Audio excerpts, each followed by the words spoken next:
Big Boss Malayalam season 7 live അപ്ഡേറ്റിലേക്ക് പോവുകയാണ്. ലൈവിൽ അല്പനിമിഷങ്ങൾക്ക് മുമ്പ് ഈ ആഴ്ചത്തെ നോമിനേഷൻ പ്രക്രിയ പൂർത്തിയായി. നോമിനേഷൻ പ്രക്രിയയിലേക്ക് പോകുന്നതിന് തൊട്ടു മുൻപായി ബിന്നിക്ക് ഒരു ഇമ്മ്യൂണിറ്റി പവർ ഉണ്ടായിരുന്നതുകൊണ്ട് ആ ഇമ്മ്യൂണിറ്റി പവർ ഈ ആഴ്ച ആർക്കെങ്കിലും കൊടുക്കാം. കാരണം താനിപ്പോൾ ക്യാപ്റ്റനായിട്ട് വന്നിരിക്കുകയാണ്. ക്യാപ്റ്റൻ ആയിരിക്കുമ്പോൾ തന്നെ ആർക്കും നോമിനേറ്റ് ചെയ്യുവാൻ കഴിയില്ല. അപ്പോൾ തന്നെ തനിക്ക് ലഭിച്ചിരിക്കുന്ന ആ ഇമ്മ്യൂണിറ്റി അതുകൊണ്ട് പ്രയോജനവും ഉണ്ടാവില്ല. അതുകൊണ്ട് ആർക്കെങ്കിലും ഒരാൾക്ക് വേണമെങ്കിൽ ആ ഇമ്മ്യൂണിറ്റി കൊടുക്കാം എന്ന് ബിഗ് ബോസ് പറഞ്ഞു. പക്ഷെ ബിന്നി അല്പനേരം ആലോചിച്ചു നിന്നു. അതിനുശേഷം പറഞ്ഞു, ബിഗ് ബോസ്, ഞാനത് കളിച്ച് നേടിയെടുത്തതാണ്, അത് ആർക്കും കൊടുക്കുവാൻ വേണ്ടിയല്ല. അതുകൊണ്ട് തൽക്കാലം ഇവിടെ ആർക്കും ആ ഇമ്മ്യൂണിറ്റി ഞാൻ കൊടുക്കുവാൻ ആഗ്രഹിക്കുന്നില്ല. മാത്രവുമല്ല, അത് ആർക്കെങ്കിലും ഞാൻ കൊടുത്താൽ പിന്നീട് അത് ഗ്രൂപ്പ് കളിയാണ് എന്നുള്ള രീതിയിലൊക്കെ വ്യാഖ്യാനിക്കപ്പെടും. അതുകൊണ്ട് ആ ഇമ്മ്യൂണിറ്റി അങ്ങനെ അങ്ങ് പോകട്ടെ എന്ന് പറഞ്ഞ് ബിന്നി ആ ഇമ്മ്യൂണിറ്റി നഷ്ടപ്പെടുത്തി. അതിനുശേഷം നടന്ന നോമിനേഷൻ പ്രക്രിയയിൽ ആദ്യമായി കൺഫെഷൻ റൂമിലേക്ക് എത്തുന്നത് അനീഷാണ്. അനീഷ് പറയുന്ന പേര് നെവിൻ്റെതായിരുന്നു. നെവിനെ കുറിച്ച് താൻ പറഞ്ഞത്, കഴിഞ്ഞ ആഴ്ചയിലെ ബോട്ടിൽ ടാസ്ക് നശിപ്പിച്ചൊരു വ്യക്തിയാണ് നെവിൻ. ഒരു ജ്യൂസ് കമ്പനിയുടെ ഉടമയായിരുന്നു നെവിൻ. പക്ഷേ ആ കമ്പനിയുടെ ഉടമസ്ഥാനത്ത് നിന്ന് അയാളെ ബിഗ് ബോസിന് നീക്കുകയും ജയിലിലിടുകയും ചെയ്യേണ്ടി വന്നു. ടാസ്കിന് നെവിൻ യാതൊരു തരത്തിലുള്ള പ്രാധാന്യവും കൊടുത്തില്ല. ജ്യൂസ് കമ്പനിയുടെ ഓണർ എന്ന നിലയിൽ പ്രവർത്തിക്കേണ്ട വ്യക്തി ഇടയ്ക്ക് ഗ്രൗണ്ടിൽ കിടന്നുകൊണ്ട് ഉരുളുന്ന കാഴ്ച കണ്ടു. വെറുതെ ബഹളമുണ്ടാക്കുന്നത് കണ്ടു. അതുകൂടാതെ അവിടെ എല്ലാവരും ടാസ്കിൽ ഏർപ്പെട്ടുകൊണ്ട് നിൽക്കുമ്പോൾ ആരും കാണാതെ അടുക്കളയിൽ കയറി ചപ്പാത്തി ഉണ്ടാക്കി തിന്നുകയും ചെയ്തു. ഇതൊക്കെ വളരെ ഗുരുതരമായ വീഴ്ചകളാണ്. അതുകൊണ്ട് നെവിനെയാണ് ഒന്നാമതായി താൻ നോമിനേറ്റ് ചെയ്തത്. രണ്ടാമത്തെ പേർ ഒനിലിൻ്റെതായിരുന്നു. ഒനില് കഴിഞ്ഞ ആഴ്ച ക്യാപ്റ്റൻ ആയിരുന്നു. അട്ടർ ഫ്ലോപ്പ് ആയിരുന്നു തന്റെ ക്യാപ്റ്റൻസി. അതായത് കിച്ചൺ ആയിരുന്നു ഏറ്റവും മോശമായി മാറിയത്. കിച്ചൺ ടീമിന്റെ ക്യാപ്റ്റനായി താൻ തെരഞ്ഞെടുത്തത് ബിന്നിയായിരുന്നു. ബിന്നി ഇടയ്ക്ക് വെച്ച് ക്യാപ്റ്റൻസി വേണ്ട എന്ന് പറഞ്ഞ് ഇട്ടിട്ട് ഓടുന്ന അവസ്ഥ വരെ എത്തി. കൃത്യസമയത്ത് ഭക്ഷണങ്ങൾ ആർക്കും കൊടുക്കുവാൻ കഴിഞ്ഞിട്ടില്ല. കിച്ചണിലെ കാര്യങ്ങളെല്ലാം അവതാളത്തിലാക്കി കളഞ്ഞു. അതിനകത്തൊന്നും യാതൊരു നടപടിയും എടുക്കുവാൻ ക്യാപ്റ്റൻ എന്ന നിലയിൽ ഒനിലിന് കഴിഞ്ഞില്ല. അതുകൊണ്ട് ഒനിൽ അട്ടർ ഫ്ലോപ്പ് ആയി പോയതുകൊണ്ട് ഒനിലിനെയും നോമിനേറ്റ് ചെയ്യുകയാണ്.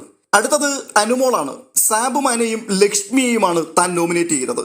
സാബുമാനെ കുറിച്ച് പറഞ്ഞത്, അയാൾക്കൊരു ഗെയിമേ ഇല്ല. ആരെങ്കിലും എന്തെങ്കിലും സംസാരിച്ചാൽ അതിനെക്കുറിച്ച് എന്തെങ്കിലും അഭിപ്രായം പറയുന്നു എന്നുള്ളതല്ലാതെ മറ്റൊരു കാര്യവും തനിക്കില്ല. താൻ ഗെയിമിലേക്ക് വരുന്നതേ ഇല്ല. ലക്ഷ്മി വളരെ വീക്കായിട്ടുള്ളൊരു കണ്ടസ്റ്റന്റ് ആണ്. എല്ലാ കാര്യത്തിലും അവർ വീക്കാണ്. അവർക്ക് ഒന്നിനോടും താല്പര്യം പോലും തോന്നുന്നില്ല. നന്നായി ഗെയിം കളിക്കുന്ന ആൾക്കാർ പുറത്തു പോവുകയും ഗെയിമിനോടോ ടാസ്കിനോടോ യാതൊരു താല്പര്യവും പുലർത്താതെ ഇവിടെ നിൽക്കുന്ന ആൾക്കാർ അവരിവിടെ വീണ്ടും തുടരുകയും ചെയ്യുന്നത് അത് സങ്കടകരമാണ്. അതുകൊണ്ട് ലക്ഷ്മി പുറത്തു പോകണം. തുടർന്ന് വരുന്നത് ആര്യനാണ്. ആര്യൻ ആദ്യം തന്നെ ആദിലയുടെ പേരാണ് പറയുന്നത്. ലാസ്റ്റ് വീക്കിൽ ആദിലയുടെ പ്രകടനങ്ങൾ വളരെ മോശമായിരുന്നു. തന്റെ സംസാര രീതികൾ ഒരു തരത്തിലും അംഗീകരിക്കുവാൻ പറ്റുന്നതായിരുന്നില്ല. ടാസ്ക് കുളമാക്കുവാൻ വേണ്ടി മനഃപൂർവ്വം ചില പ്രവർത്തനങ്ങൾ ചെയ്യുന്നു. ഇതിനിടയിൽ അനീഷിന്റെ പുറത്തടിച്ചു. അതൊരു ഫിസിക്കൽ അസോൾട്ടാണ്. ഉള്ള കാര്യം തുറന്ന് ഞാൻ പറയാം. ആ പ്രവൃത്തി എന്നോടാ കാണിച്ചിരുന്നതെങ്കിൽ, എന്റെ ബെസ്റ്റ് ഫ്രണ്ട് ആണെങ്കിൽ പോലും എനിക്കതൊരിക്കലും ക്ഷമിക്കുവാൻ കഴിയുമായിരുന്നില്ല. അതുപോലുള്ള പ്രവൃത്തിയായിരുന്നു ആദില അവിടെ കാണിച്ചത്. അതൊക്കെ കൊണ്ട് തന്നെ ആദിലയെ ഞാൻ നോമിനേറ്റ് ചെയ്യുകയാണ്. അടുത്തത് അനുമോൾ. അനുമോൾ ഒട്ടും സീരിയസ്നെസ് കാണിക്കുന്നില്ല ഒരു കാര്യത്തിലും. അനുമോൾക്ക് ടാസ്കുകൾ ഒന്നും തന്നെ മനസ്സിലാകുന്നുമില്ല. അനുമോള് അല്പമെങ്കിലും ഇമ്പ്രൂവ് ചെയ്യും എന്ന് പ്രതീക്ഷിച്ചു. വന്ന സമയത്തൊക്കെ ഞാനും ഇങ്ങനെയായിരുന്നു. പക്ഷേ ഞാൻ എൻ്റെ ഗെയിമിനെ ഇമ്പ്രൂവ് ആക്കി. പക്ഷേ അനുമോൾ ഇപ്പോഴും ഒട്ടും തന്നെ ഇമ്പ്രൂവ് ആകാതെ പോവുകയാണ്. അതുകൊണ്ട് അനുമോളെ നോമിനേറ്റ് ചെയ്യുന്നു. പിന്നീട് എത്തുന്നത് അക്ബറാണ്. അക്ബർ നൂറയുടെ പേരാണ് ആദ്യം പറയുന്നത്. ഒരു ഇമ്പാക്റ്റും ഈ വീട്ടിൽ ഉണ്ടാക്കുന്നില്ല. ഒട്ടും നൂറ സ്ട്രോങ് അല്ല. ഒരു ഗ്രൂപ്പിൽപ്പെട്ട് നൂറ അങ്ങനെ കഷ്ടപ്പെടുകയാണ്. രണ്ടാമത് ലക്ഷ്മിയുടെ പേര് അക്ബർ പറയുന്നു. ലക്ഷ്മിക്ക് ഈ വീട്ടിൽ ഒന്നും ചെയ്യാനില്ലാത്തതുപോലെയാണ്. വെറുതെ ഇരിക്കുന്ന ലക്ഷ്മിക്ക് ടാസ്കുകളോടൊന്നും യാതൊരു ഇൻട്രസ്റ്റുമില്ല. തുടർന്ന് ഒനിൽ വരുന്നു. ഒനിൽ ലക്ഷ്മിയെ കുറിച്ചാണ് സംസാരിക്കുന്നത്. കുറെ സമയം ലക്ഷ്മിയെ കുറിച്ച് അദ്ദേഹം സംസാരിക്കുന്നുണ്ട്. ഈ വീട്ടിൽ തുടരുവാൻ യാതൊരു യോഗ്യതയുമില്ലാത്ത വ്യക്തിയാണ് ലക്ഷ്മി. ഒരു ഇഷ്യൂ ഉണ്ടാക്കി വന്ന ആഴ്ചയിൽ തന്നെ. അതിനുശേഷം അതൊന്ന് കെട്ടടങ്ങി താൻ ഗെയിമിലേക്ക് മടങ്ങി വരും എന്ന് കരുതി. പക്ഷെ ഗെയിമിലേക്ക് മടങ്ങി വന്നിട്ടില്ല. ബോട്ടിൽ ടാസ്ക്, ആ ടാസ്ക് തുടങ്ങുന്ന സമയത്ത് തന്നെ പറഞ്ഞു താൻ, ഈ ടാസ്ക് എനിക്ക് പറ്റില്ല, എനിക്ക് താല്പര്യമില്ല ഇങ്ങനെയുള്ള ടാസ്കുകളോടെന്ന്. ആ ടാസ്കിൽ കാര്യമായിട്ടൊന്നും താൻ സംഭാവന ചെയ്തില്ല. എന്നാൽ ആ ടാസ്കിനിടയിൽ ബഹളമുണ്ടായപ്പോൾ മറ്റുള്ളവർക്ക് ലക്ഷ്മി കൃത്യമായിട്ട് ഉപദേശം കൊടുക്കാൻ പോയി. നിങ്ങൾ ഈ കളിക്കുന്നത് ഫെയർ ഗെയിം അല്ല എന്നായിരുന്നു ലക്ഷ്മി പറഞ്ഞത്. അടുത്തത് ലക്ഷ്മി അട്ടർ ഫേക്ക് ആയിട്ട് നിൽക്കുന്ന ഒരു വ്യക്തിയായിട്ടാണ് എനിക്ക് തോന്നിയിട്ടുള്ളത്. കാരണം ആര്യന്റെയും ജിസൈലിന്റെയും വിഷയത്തിൽ അവർ തമ്മിൽ ഇവിടെ കാട്ടിക്കൂട്ടുന്നത് തെറ്റാണ് എന്ന് അവരോടും പറഞ്ഞു. ഈ വീട്ടിൽ പല ആൾക്കാരോടും സംസാരിച്ചു. എന്നാൽ കഴിഞ്ഞ ആഴ്ചയിൽ ലാലേട്ടൻ ഈ വിഷയത്തെക്കുറിച്ച് സംസാരിച്ചപ്പോൾ അവർ തമ്മിൽ നല്ല ബോണ്ടിങ് ആണ്, അത് നോക്കിക്കാണുന്ന നമ്മുടെ പ്രശ്നമാണ് എന്ന് പറഞ്ഞ് പെട്ടെന്ന് മലക്കം മറിഞ്ഞു. ലക്ഷ്മിക്ക് ആകെപ്പാടെ ഇവിടെ ഉള്ളത് വെറുതെ എപ്പോഴും ചിരിച്ചുകൊണ്ട് ഒരു മൂലക്കിരിക്കുക എന്നുള്ളത് മാത്രമാണ്.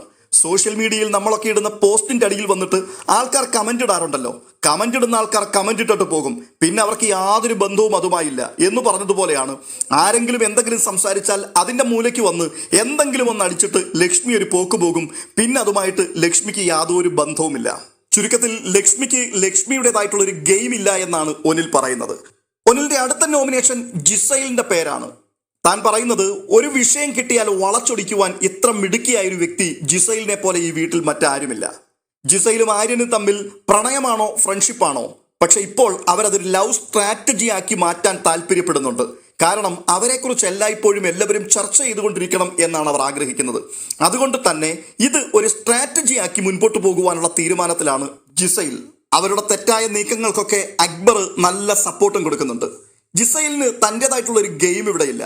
മറ്റുള്ളവരിൽ തെറ്റിദ്ധാരണ പടർത്തുക എന്നുള്ളതാണ് ജിസൈലിന്റെ പ്രധാനപ്പെട്ട പരിപാടി. ആര്യൻ നന്നായിട്ട് കളിക്കുന്ന ഒരു ഗെയിമറാണ്, പക്ഷേ ആര്യനെ അവർ തന്റെ വലയിൽ കുരുക്കി കളഞ്ഞു.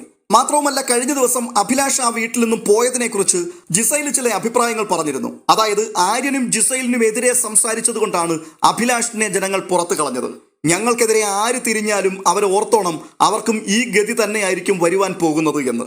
അത്രമാത്രം കോൺഫിഡൻസോടുകൂടി ഒരു ലവ് സ്ട്രാറ്റജി, അതിൽ തന്നെ മുൻപോട്ട് പോകാനാണ് ഇപ്പോൾ ജിസൈലിന്റെ തീരുമാനം. ഇത് തെറ്റിദ്ധാരണാജനകമായ ഒരു കാര്യമാണ്. എന്തായാലും ഒരു കാര്യം ഞാൻ തീരുമാനിച്ചിട്ടുണ്ട്, അവർക്കെതിരെ കളിക്കുന്നവർ പുറത്തു പോകും എന്നുണ്ടെങ്കിൽ ഞാൻ അവർക്കെതിരെയാണ് ഇനി കളിക്കാൻ പോകുന്നത്. പുറത്തു പോകുമോ ഇല്ലയോ എന്ന് ഞാനൊന്ന് നോക്കട്ടെ എന്നുകൂടി ഒനിൽ കൂട്ടിച്ചേർക്കുകയാണ്. അങ്ങനെ ജിസൈലിന്റെ പേരും അവസാനമായി ഒരു ഹിപ്പോക്രാറ്റിനെ പോലെ പെരുമാറുന്ന ലക്ഷ്മിയുടെ പേരും താൻ എടുത്തു പറഞ്ഞു നിർത്തുകയാണ്. പിന്നീട് കൺഫെക്ഷൻ റൂമിലേക്ക് എത്തിയത് ജിസൈലാണ്. ലക്ഷ്മിയുടെ പേരാണ് ജിസൈൽ ആദ്യം പറയുന്നത്. അവർ പറയുന്നു, ആദ്യം വന്നു കയറിയപ്പോൾ താൻ ഇവിടെ ഒരു കോൺട്രവേഴ്സി ഉണ്ടാക്കി, പക്ഷേ പോകെ പോകെ അവർ വെറുതെ ഒരു ഇരിപ്പ് മാത്രമായി. ഗെയിമിനോട് ഒട്ടും തന്നെ ഇൻട്രസ്റ്റ് ഇല്ല. ഒരു ഗെയിമും ലക്ഷ്മിക്കില്ല. അടുത്ത പേര് നൂറയുടേതാണ്. നൂറ ഒന്നിലും ഇപ്പോൾ ഇൻവോൾവ് ചെയ്യുന്നില്ല. നൂറയ്ക്കെല്ലാം വെറും കുട്ടിക്കളി മാത്രമാണ്. ഹോളിഡേ ആഘോഷിക്കുവാൻ വന്നതുപോലെയാണ് നൂറ ഇപ്പോൾ ഈ ബിഗ് ബോസ് വീട്ടിൽ കളിച്ചു ചിരിച്ചു മുൻപോട്ട് പോയിക്കൊണ്ടിരിക്കുന്നത്. അതുകൊണ്ട് നൂറയും ലക്ഷ്മിയും നോമിനേറ്റ് ചെയ്യപ്പെടുകയാണ്. തുടർന്നെത്തുന്നത് ഷാനവാസ് ആണ്. ഷാനവാസ് ആദ്യം നോമിനേറ്റ് ചെയ്ത പേര് നെവിൻ്റെതാണ്. നെവിൻ കഴിഞ്ഞ ടാസ്കിൽ കാണിച്ച ഉത്തരവാദിത്തമില്ലായ്മയെക്കുറിച്ചാണ് അയാൾ പറയുന്നത്. അടുത്തത് അനുമോളുടെ പേരാണ്. അനുമോള് തനിക്ക് കിട്ടിയില്ല എങ്കിൽ മറ്റാർക്കും കിട്ടരുത് എന്നുള്ള ശാഠ്യത്തോടു കൂടി ഒരു മനോഹരമായ ടാസ്ക് കൊളമാക്കി എന്നാണ് പറയുന്നത്. അതുമാത്രവുമല്ല, വളരെ ചർച്ച ചെയ്യപ്പെട്ട ആര്യൻ ജിസൈൽ വിഷയം അത് വിടാതെ പിന്തുടർന്നുകൊണ്ടിരിക്കുകയാണ് അനുമോൾ ഇപ്പോഴും. ആ ഒരു വിഷയത്തിൽ അനാവശ്യമായി എന്നെ കൂടി പിടിച്ചിടുന്ന സാഹചര്യമുണ്ടായി. കഴിഞ്ഞ ദിവസം രാത്രിയിൽ അവിടെ ഒരു കൂട്ടം ആൾക്കാർ ചേർന്ന് കിച്ചൺ ക്യാപ്റ്റൻ അറിയാതെ കാപ്പി ഇട്ട് കുടിക്കുകയും ഭക്ഷണം പാകം ചെയ്യുകയും ചെയ്തു. അതിൽ അനുമോളും ഉണ്ടായിരുന്നു. എന്നാൽ അടുത്ത ദിവസം അതേ ചൊല്ലി അവിടെ പ്രശ്നമുണ്ടായി. തുടർന്ന് അതൊരു പ്രാങ്ക് ആക്കിക്കൊണ്ട് അഭിലാഷും ജിഷിനും തമ്മിൽ ഒരു വലിയ അടിയും ബഹളവും ഒക്കെ നടന്നിരുന്നു. എന്നാൽ പിന്നീട് കണ്ട കാഴ്ച അത് പ്രാങ്കാണ് എന്നുള്ളത് മറ്റുള്ളവരുടെ ആരുടെയും മുൻപിൽ ആരും വെളിപ്പെടുത്താതിരുന്നപ്പോൾ അനുമോള് ബിന്നിയെ വിളിച്ച് മാറ്റി നിർത്തിക്കൊണ്ട് ഇത് പ്രാങ്ക് ആയിരുന്നു എന്ന് പറയുക മാത്രമല്ല, അനുമോൾ അവിടെ നല്ല പിള്ള ചമയുകയും അതിലുൾപ്പെട്ടിരുന്ന ബാക്കി മുഴുവൻ ആൾക്കാരും കുറ്റക്കാരാണ് എന്ന് വരുത്തി തീർത്ത് ബിന്നിയോട് സംസാരിക്കുകയും ചെയ്തു. അതുകൊണ്ട് തന്നെ അനുമോൾ നോമിനേറ്റ് ചെയ്യപ്പെടേണ്ട വ്യക്തിയാണ്.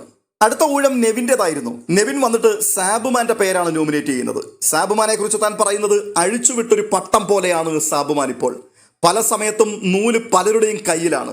തനിക്ക് തൻ്റെതായിട്ടുള്ള ഒരഭിപ്രായവുമില്ല. തൻ്റെ പ്രസൻസ് തന്നെ ഈ വീട്ടിൽ കാണുവാൻ കഴിയുന്നില്ല. ആരൊക്കെയോ സാബുമാൻ എന്ന പട്ടത്തിന്റെ നൂലിൽ പിടിച്ചു വലിച്ചാണ് ഇപ്പോൾ ഇവിടെ നിലനിർത്തിയിരിക്കുന്നത്. അതുകൊണ്ട് സാബുമാൻ നോമിനേറ്റ് ചെയ്യപ്പെടണം. രണ്ടാമത് ജിസൈലിന്റെ പേരാണ്. ആലു പൊറോട്ട, ബിന്നി, നെവിൻ, ഇത് മാത്രമാണ് ജിസൈലിന്റെ ഗെയിം. ഇത്രയും വലിയൊരു പ്ലാറ്റ്ഫോമിൽ ഗെയിം കളിക്കുവാൻ വേണ്ടി വന്നിട്ട് ഇവിടെ ഇടപെടേണ്ടതായിട്ടുള്ള ഒരു വിഷയങ്ങളിലും ജിസൈൽ ഇടപെടാറില്ല. ജിസൈൽ ആകെ കൂടി സംസാരിക്കുന്നത് ആര്യന് വേണ്ടി മാത്രമാണ്. അതുകൊണ്ട് ജിസൈൽ ഈ വീട്ടിൽ നിന്ന് പുറത്തു പോകട്ടെ. ജിസൈലിനെ ഞാൻ നോമിനേറ്റ് ചെയ്യുകയാണ്. അടുത്തതായി നോമിനേഷന് വേണ്ടി വരുന്നത് ആദിലയാണ്. ആദില പറയുന്ന പേര് ലക്ഷ്മിയുടേതാണ്. ലക്ഷ്മി കഴിഞ്ഞ ആഴ്ച പറഞ്ഞു അത്രേ, ഇവിടുത്തെ ടാസ്കുകളിലൊന്നും തനിക്ക് ഇൻട്രസ്റ്റ് ഇല്ല എന്ന്. അതുകൊണ്ട് തന്നെ ഒഴിഞ്ഞു നിൽക്കാനാണ് പ്ലാൻ ചെയ്തിരിക്കുന്നത് എന്ന് പറയുകയും ചെയ്തുവെന്ന്. സ്വന്തം കാര്യം മാത്രം നോക്കി താൻ പോവുകയാണ്. വീട്ടിലുള്ള മറ്റൊരു കാര്യങ്ങളിലും താൻ ഇടപെടാറില്ല. കിച്ചൺ ഡ്യൂട്ടിയിലേക്ക് താൻ കയറിയാൽ അവിടെ എന്തെങ്കിലും ഭക്ഷണം ഉണ്ടാക്കിയിട്ട് ആദ്യം തനിക്ക് കഴിക്കാനുള്ളത് എടുത്തുകൊണ്ട് ഒരു പ്ലേറ്റിൽ മാറ്റിവെച്ച് താൻ കഴിക്കുന്നു, താൻ എഴുന്നേറ്റ് പോകുന്നു. ഒരു ഗ്രൂപ്പായ ഒരു ഡ്യൂട്ടി കിട്ടാൽ പോലും അവിടെയും ഒറ്റപ്പെട്ടു നിൽക്കാനാണ് ലക്ഷ്മി എപ്പോഴും ആഗ്രഹിക്കുന്നത്. അപ്പോ കാണുന്നവനെ അപ്പാന്ന് വിളിക്കുന്ന സ്വഭാവമാണ് ലക്ഷ്മിയുടേത്. സ്വന്തം നിലനിൽപ്പിന് വേണ്ടി നിലപാടുകൾ മാറ്റിമറിച്ചുകൊണ്ടേയിരിക്കും. ആദ്യം ആര്യനും ജിസൈലിനും എതിരായിട്ട് സംസാരിച്ച ലക്ഷ്മി കഴിഞ്ഞ ദിവസം ആര്യന്റെയും ജിസൈലിന്റെയും വിഷയത്തിൽ അവർക്ക് അനുകൂലമായിട്ട് സംസാരിച്ചു. വളരെ വീക്കായിട്ടുള്ള ഒരു വ്യക്തിത്വമാണ് ലക്ഷ്മിയുടേത്. അവരുടെ ഗെയിമും വളരെ വീക്കാണ്. സ്വന്തമായിട്ട് ഒന്നും തന്നെ തനിക്ക് ക്രിയേറ്റ് ചെയ്യുവാൻ കഴിയുന്നില്ല. ആരെങ്കിലും എന്തെങ്കിലും സംസാരിച്ചാൽ അതിന്റെ പിന്നിൽ വന്ന അഭിപ്രായം പറയുന്നതല്ലാതെ അവർക്ക് അവരുടേതായിട്ടുള്ള ഒന്നും തന്നെ ഈ വീട്ടിൽ സംഭാവന ചെയ്യുവാൻ കഴിയുന്നില്ല. അതുകൊണ്ട് ലക്ഷ്മി പുറത്തു പോകണം. രണ്ടാമതായി ആദില ഒനിലിന്റെ വിഷയമാണ് പറയുന്നത്. ഒനിൽ ഇപ്പോഴും സ്ട്രോങ് ആയിട്ടില്ല. ഒനിൽ കളത്തിലിറങ്ങി കളിക്കുന്നില്ല. സേഫ് ഗെയിം കളിച്ച് മുൻപോട്ട് പോവുകയാണ്. അതുകൊണ്ട് ഒനിലും നോമിനേറ്റ് ചെയ്യപ്പെടുന്നു. തുടർന്നെത്തുന്നത് സാബുമാനാണ്. സാബുമാൻ അനുമോളെയും ആദിലയുമാണ് നോമിനേറ്റ് ചെയ്യുന്നത്. ഒറ്റ വാക്കിൽ സാബുമാൻ പറഞ്ഞു നിർത്തി. കഴിഞ്ഞ ആഴ്ചയിലെ ടാസ്ക് അനുമോൾ കൊളമാക്കി. അനുമോൾ ഫേവററ്റിസം കാണിക്കുന്നത് പോലെ തോന്നി. ആദില ടീമായിട്ടാണ് കളിക്കുന്നത്. നൂറയും ആദിലയും ഒരുമിച്ചായിരുന്നു. പക്ഷെ അവരെ ബിഗ് ബോസ് 2 മാറ്റി. എങ്കിലും ഇപ്പോഴും രണ്ടുപേരും ഒരുമിച്ചാണ് മുമ്പോട്ട് പോയിക്കൊണ്ടിരിക്കുന്നത്. അതുകൊണ്ട് അനുമോളെയും ആദിലയും താൻ നോമിനേറ്റ് ചെയ്യുകയാണ്. ലക്ഷ്മിയാണ് പിന്നീട് വരുന്നത്. ലക്ഷ്മി ആദിലയെയും നൂറയെയും നോമിനേറ്റ് ചെയ്തു. ആദിലയ്ക്ക് ടാസ്ക് മനസ്സിലായിട്ടില്ല. ഇപ്പോഴും എങ്ങനെ കളിക്കണമെന്ന് ആദിലയ്ക്ക് അറിയില്ല എന്നാണ് ലക്ഷ്മി പറയുന്നത്. നൂറയാണെങ്കിൽ ആദിലയെ ന്യായീകരിച്ച് കൂടെ നിൽക്കുവാൻ വേണ്ടി മാത്രം നടക്കുകയാണ്. ആദില ചെയ്യുന്ന തെറ്റുകൾ പോലും അത് ചൂണ്ടിക്കാണിക്കാതെ ആദിലയെ വെളുപ്പിക്കുവാൻ വേണ്ടി ശ്രമിക്കുന്നതായിട്ടാണ് ലക്ഷ്മിയുടെ ആരോപണം. അടുത്തതായി വരുന്നത് നൂറയാണ്. നൂറ ഒനിലിനെയും നെവിനെയും നോമിനേറ്റ് ചെയ്തു. പ്രത്യേകിച്ച് വലിയ കാരണങ്ങളൊന്നും പറയുവാനില്ല. രണ്ടാൾക്കാരും ഗെയിമിൽ കാര്യമായിട്ടുള്ള എഫേർട്ടുകൾ ഒന്നും ഇടുന്നില്ല. സേഫ് ഗെയിമേഴ്സ് ആയിട്ട് മുൻപോട്ട് പോകുന്നു എന്നാണ് പറയുന്നത്. അവസാനമായി എത്തുന്നത് ബിന്നിയാണ്. ബിന്നിയുടെ ആദ്യത്തെ നോമിനേഷൻ അനീഷ് ആയിരുന്നു. അനീഷ് കഴിഞ്ഞ വീക്ക്ലി ടാസ്ക് കുളമാക്കി കളഞ്ഞു. തന്റെ ക്യാരക്ടറിനകത്ത് നിൽക്കാതെ ക്യാരക്ടർ വിട്ടുപോയി. ആദില തനിക്കെതിരെ ഒരു ഫിസിക്കൽ അസോൾട്ട് നടത്തി. അതിന് താൻ യാതൊരു ഗൗരവവും കൊടുത്തില്ല. അതിനെ ഒരു ഗെയിം സ്പിരിറ്റിൽ കണ്ട് അത് വിട്ടുകളയുവാൻ തയ്യാറായി. എന്നാൽ ലാലേട്ടൻ വന്ന് സംസാരിക്കുന്ന സമയത്ത് അതിനെ ഒരു സീരിയസ് ഇഷ്യൂ ആക്കി ലാലേട്ടന്റെ മുമ്പിൽ ഒരു പരാതി പോലെ അവതരിപ്പിച്ചു. അങ്ങനെയാണെങ്കിൽ അനീഷ് എന്ന് പറയുന്ന വ്യക്തിയുടെ നിലപാട് എന്താണ്? അങ്ങനെയുള്ള ആൾക്കാർ ഇവിടെ നിൽക്കുവാൻ പാടില്ല. അനീഷിനെ ഞാൻ നോമിനേറ്റ് ചെയ്യുകയാണ്. രണ്ടാമത്തെ നോമിനേഷൻ ജിസൈലിന്റെ പേരാണ്. ആര്യന്റെ കാര്യം മാത്രമാണ് ജിസൈൽ നോക്കിക്കൊണ്ടിരിക്കുന്നത്. ആര്യന്റെ കാര്യം വിട്ടാൽ പിന്നെ ഭക്ഷണ കാര്യം മാത്രമാണ്. ആര്യൻ ഭക്ഷണം, ആര്യൻ കിച്ചൺ, ഈ 2 കാര്യങ്ങളിൽ മാത്രമാണ് ജിസൈലിന്റെ ഗെയിം ഈ വീട്ടിൽ പോയിക്കൊണ്ടിരിക്കുന്നത്. മറ്റൊരു കാര്യത്തിലും ജിസൈൽ ഒരഭിപ്രായങ്ങളും പറയാറില്ല. യാതൊരു ഗെയിമുമില്ല. അങ്ങനെ ബിന്നിയും പറഞ്ഞു നിർത്തിയെടുത്ത് ഇന്നത്തെ നോമിനേഷൻ അവസാനിക്കുകയായിരുന്നു. നോമിനേഷൻ പ്രക്രിയ പൂർത്തിയായപ്പോൾ ബിഗ് ബോസ് അനൗൺസ് ചെയ്തത് 2 വോട്ടുകളുമായി സാബുമാൻ, 3 വോട്ടുകളുമായി നൂറ, ഒനിൽ, ജിസൈൽ, ആദില, നെവിൻ, അനുമോൾ. ഏറ്റവും അധികം വോട്ട് നേടി 5 വോട്ടുകളുമായി ലക്ഷ്മി. അങ്ങനെ ഈ ആഴ്ചയിലെ നോമിനേഷനിൽ 8 പേരാണ് വന്നിരിക്കുന്നത്. നോമിനേഷൻ കഴിഞ്ഞപ്പോൾ ആര്യൻ ഭയങ്കര ആഹ്ലാദത്തിലാണ്. ഈ ബിഗ് ബോസ് വീട്ടിൽ വന്നതിന് ശേഷം ഇതുവരെയും നോമിനേഷനിൽ വരാതെ നോമിനേഷൻ ഫ്രീ ആക്കി എന്നെ മാറ്റിയ ഒരു വീക്ക് ഇത് മാത്രമാണ് എന്ന് പറഞ്ഞ് ഭയങ്കര ആഘോഷത്തിലാണ്. അതെ, ആര്യന്റെ പേര് ആരും നോമിനേറ്റ് ചെയ്തില്ല. അക്ബറിന്റെ പേര് ആരും നോമിനേറ്റ് ചെയ്തില്ല. ഷാനവാസിനെയും ആരും നോമിനേറ്റ് ചെയ്തില്ല. അനീഷിന്റെ പേര് ബിന്നി മാത്രം പറഞ്ഞതുകൊണ്ട് അനീഷും ഇക്കുറി നോമിനേഷനിൽ നിന്നും രക്ഷപ്പെട്ടു. അപ്പോൾ ഇതൊക്കെയായിരുന്നു ഇന്നത്തെ നോമിനേഷന്റെ മൊത്തമായിട്ടുള്ളൊരു ചിത്രം. ഇന്ന് രാത്രിയോടുകൂടി മിക്കവാറും വോട്ടിംഗ് ആരംഭിക്കും. നിങ്ങളുടെ ഇഷ്ട മത്സരാർത്ഥിക്ക് വോട്ട് ചെയ്യുവാൻ മറക്കരുത്. മറ്റൊരു അപ്ഡേഷനുമായി വീണ്ടും കാണാം.